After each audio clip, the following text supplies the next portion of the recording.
Hola chicos, hoy día les vengo a hablar sobre la Guerra Civil del año 1829, que fue un conflicto de la historia de Chile que enfrentó al bando liberal y al bando conservador hacia finales del periodo de la organización de la República. Y es un conflicto súper importante porque de él va a surgir las bases de lo que va a ser en Chile posteriormente la República Conservadora, que se va a extender por 30 años, hasta el año 1861. Entonces, lo que vamos a ver hoy día en esta clase express es cuáles fueron los antecedentes que llevaron al estallido de esta guerra y cuáles son las características que esta misma tuvo. ¿Ya? Entonces, vamos en orden. Lo primero que hay que entender es que Chile tras la independencia va a quedar en una situación económica muy compleja y políticamente muy inestable, ¿ya? Lo cual se va a agudizar aún más tras la renuncia de Bernardo Higgins. O'Higgins va a ser el director supremo de Chile desde el año 1817 hasta el año 1823. Y durante ese periodo va a hacer muchas cosas buenas, pero también va a hacer muchas cosas malas. Porque no hay que recordar que O'Higgins, así como la gran mayoría de los próceres de la independencia, tenían una mentalidad fuertemente autoritaria, lo que los llevaba a convertirse en gobernantes que rayaban en lo dictatorial. Y O'Higgins no va a ser la excepción. Y va a ser esa mano dura de O'Higgins la que lo va a llevar a echarse encima a la aristocracia, a la Iglesia Católica, e incluso al bajo pueblo, ¿ya? Quitando privilegios básicamente. Quita los títulos nobiliarios, por lo cual se echa encima a la aristocracia, quita privilegios eclesiásticos, por lo que se echa encima a la Iglesia Católica, y va a prohibir también una serie de juegos y entretenimientos de la gente, como lo eran las chinganas, como lo eran las peleas de gallos. Por lo tanto, Higgins va a llegar un momento en el cual va a ser un gobernante muy, pero muy poco querido. A eso hay que sumarle la crisis económica. Lo que uno espera de sus gobernantes, y siempre es así, es que frente a situaciones de crisis económicas, políticas, se pongan los pantalones y se hagan cargo finalmente de las necesidades básicas de la gente. Y O'Higgins no va a cumplir con esa condición. Chile va a quedar asolado por las guerras de independencia. Tienen que pensar ustedes que es una guerra que dura solo en la zona central casi 7 años. E incluso después de la firma de independencia, la guerra se va a seguir peleando en el sur, en lo que se va a llamar la guerra a muerte. Por lo tanto, la gente que vivía en el sur, Concepción y sus alrededores, por poner un ejemplo, va a vivir de manera muy dura este periodo de la posguerra. Y literalmente hacia el año 1821, 22, 23 se empiezan a morir de hambre. Las cartas de Ramón Freire, que es el intendente de Concepción, y de los párrocos de Concepción a O'Higgins pidiéndole ayuda porque la gente se está muriendo de hambre, son muy clarificadoras sobre ello. ¿Y qué va a hacer nuestro compadre O'Higgins? Bueno, en vez de destinar dinero a la reconstrucción, a ¿cómo se llama?, a solucionar el problema de la hambruna en el sur, se va a gastar una cantidad pero enorme de plata en financiar, comprar barcos y financiar una escuadra libertadora para el Perú. Perú todavía estaba dominado por los españoles, por lo tanto se hacía necesario echarlo. Y O'Higgins va a correr ahí con los gastos un poco diciendo, bueno, si no hay plata para que el Perú se libere, yo me pongo. Lo hace pidiéndole plata prestada a Inglaterra. Y esa va a ser la gota que va a rebalsar el vaso, puesto que la gente que no quiere O'Higgins por autoritario, más encima tiene un gobernante que es uno, autoritario, y segundo, que tiene sus preocupaciones puestas fuera de Chile, no las tiene en su propia gente. Y eso va a llevar a que los militares se subleven en Coquimbo, en Concepción, y marchen sobre Santiago. Y eso va a provocar que en enero del año 1823, frente a las distintas presiones y buscando evitar una guerra civil, O'Higgins renuncia. ¿Ya? Y esa renuncia se va a producir a principios del año 1823 en un acto bien dramático en el cual O'Higgins va a firmar, entregar ahí el poder a una junta de gobierno, va a acusarlos de que si alguien tiene algo contra él, que, bueno, que le dispare ahí mismo, que está a su pecho, se abre la chaqueta, los botones salen volando, todo un evento dramático que podría convertir a O'Higgins en nuestra primera drama queen de la historia republicana, pero que finalmente no escala mayores y O'Higgins termina siendo exiliado, se va exiliado al Perú y allá va a morir, nunca va a volver a Chile. ¿Por qué esta introducción? Porque es importante entender el rol que jugaba O'Higgins. Una vez que O'Higgins se va, se elimina esa figura fuerte autoritaria que mantenía las peleas dentro de la aristocracia en un nivel bajo.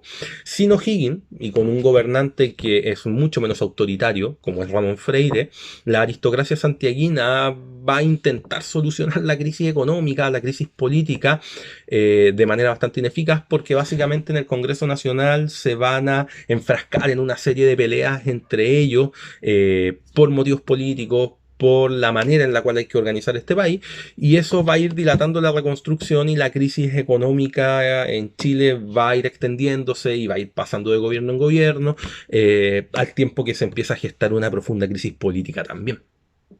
Ahora, este periodo, que va de la renuncia de O'Higgins hasta el estallido de la guerra civil, es el periodo de la organización de la República. Un periodo en el cual en Chile van a existir dos grandes bandos. Por un lado van a estar los conservadores y por el otro lado van a estar los liberales. Los conservadores van a ser un grupo mucho más tradicionalista, no muy propenso a los cambios, y que va a estar conformado por tres sectores. En un lugar vamos a tener a los denominados pelucones, que eran los conservadores más tradicionalistas de la vieja aristocracia, que muchos de ellos ya tenían un rol importante antes de la independencia, participando en el Cabildo de Santiago, en una serie de instancias que existían. Van a estar también los o'higginistas, que son un grupo bien particular. Son conservadores porque son fuertemente autoritarios, pero para ellos la única solución de los problemas pasa por el retorno de O'Higgins. Es como esa frase que uno puede escuchar hoy día: de estas cosas no pasarían si mi general estuviese acá. Ya, esa frase aplica para los o'higginistas. Ellos ven en la solución, en el retorno de O'Higgins, la solución a todos los problemas. Y finalmente está el grupo más violento de todos, que es el de los estanqueros, que son básicamente comerciantes arruinados que no habían podido llevar a cabo sus negocios debido a la inestabilidad política, y cuyo principal líder va a ser Diego Portales. Un grupo fuertemente resentido con los liberales, un grupo fuertemente resentido con el gobierno de Ramón Freire, que es liberal, lo que los convierte en un grupo particularmente peligroso. O al menos todos los historiadores coinciden en que de los tres grupos conservadores, los estanqueros van a ser los más peligrosos, y eso va a quedar demostrado en la guerra civil del año 29. Y en la vereda del frente vamos a tener a los liberales, que están divididos en dos. Los pipiolos, que eran también aristócratas, pero más progresistas, mucho más abiertos a las reformas, y los federales, que son un grupo muy particular que ven en el modelo de organización de los Estados Unidos la manera en la cual Chile se tiene que organizar, y apelan primero a que el Congreso tiene que tener un poder mayor, a que las provincias tienen que ser autónomas o semiautónomas, que debe existir un gobierno descentralizado, y claramente el principio básico es el de la libertad, por algo son liberales. Ahora, estos grupos van a pelearse el poder de una manera bastante intensa a lo largo de toda la década de 1820. Prueba de eso es que entre 1823 y 1829 en Chile van a existir, o Chile va a ser gobernado por 5 personas distintas. Más de uno de ellos, dos en este caso, que es Ramón Freire y el otro es el general Francisco Antonio Pinto, van a gobernar Chile en más de una ocasión. Ya, pero 5 gobernantes en un periodo de 7 años, igual es como harto. Y a nivel constitucional tampoco va a existir una estabilidad, ya que el año 23 se va a aprobar una constitución de tipo moralista, bastante impracticable por lo rígida que era.